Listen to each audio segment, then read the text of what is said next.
আমাদের হাফ কাজ হয়েছিল আর হাফ কাজ বাকি ছিল, এখনও বুকোখোঁড়া বাকি আছে। তো আমরা এখন বাড়ি চলে যাচ্ছি, সন্ধে হয়ে গেছে। তো চলিয়ে শুরু। হ্যালো বন্ধুরা, নমস্কার, হাই, আমি কিষান চলে এসেছি আবার একটা নতুন ভিডিও নিয়ে।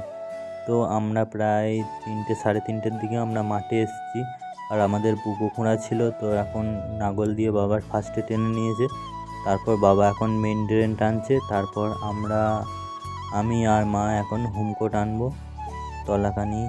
আর বাবাই দিকে দেখতে পাচ্ছ মেন ড্রেন টানছে, এখন মাটি দিচ্ছে।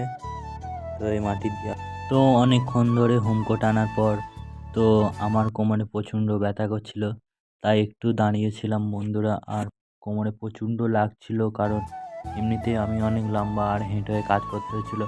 আর এই যে আমার হাতে নাঙলটা দেখলে, বুকো খোঁড়ার পর ওই নাঙলটা দিয়ে টানতে হয়, তাহলে হুমকো টানার সময় মানে অতটা চাপ হবে না। হালকা মাটিটা তুলে ডান দিক বাঁ দিক করে দিয়ে দিলেই একদম হুমকো টানা হয়ে যাবে। চলো মা হুমকো টানছে, তোমরাকে সেটাই দেখাবো। তো দেখে নাও বন্ধুরা, ডান দিক বাঁ দিক করে এইভাবে টানতে হয় হুমকো। তো এখন দেখে নাও বন্ধু, আমি হুমকো টানছি ডান দিক বাঁ দিক করে, মাটিটা সমানভাবে দিতে হয়, তাহলে আর কি হুমকো টানা হয়ে যাবে বন্ধুরা।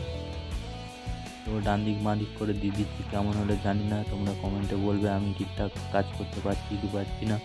তারপর আমি মা একটু গল্প করছিলাম, তো আমরা একটু বসেছিলাম, অনেকক্ষণ ধরে কাজ করছিলাম, বসেছিলাম। তারপরেই বৈকেল হয়ে যায়, তো আমরা এরপর বাড়ি যাব। আর আমার মা এখন সব কিছু গুছিয়ে নিচ্ছে, আমাদের কোদাল, ব্যাগপত্র, জলের বোতল। তো আমরা হেঁটে হেঁটে আমাদের জমির কাজে চলে আসি। আর ড্রামে ওষুধ ছিল, বাবা বললো জমিতে দিয়ে দে, তো আমি ওষুধটা দিয়ে দিলাম। আর এখন আমি হেঁটে হেঁটে বাড়ি যাচ্ছি, আর বাবারা তো সামনে আছে, আমি পেছুতে হেঁটে হেঁটে যাচ্ছি। আর বাবারা এখন রাস্তায় উঠে গেছে, দেখে নাও বন্ধুরা। তো আমি হেঁটে হেঁটে যাচ্ছি, আর তোমরা ভিডিওটা একটু সবাই সাপোর্ট করো, লাইক কমেন্ট শেয়ার করো, আর আমাকে একটু সাপোর্ট করো, আমার পাশে থেকো।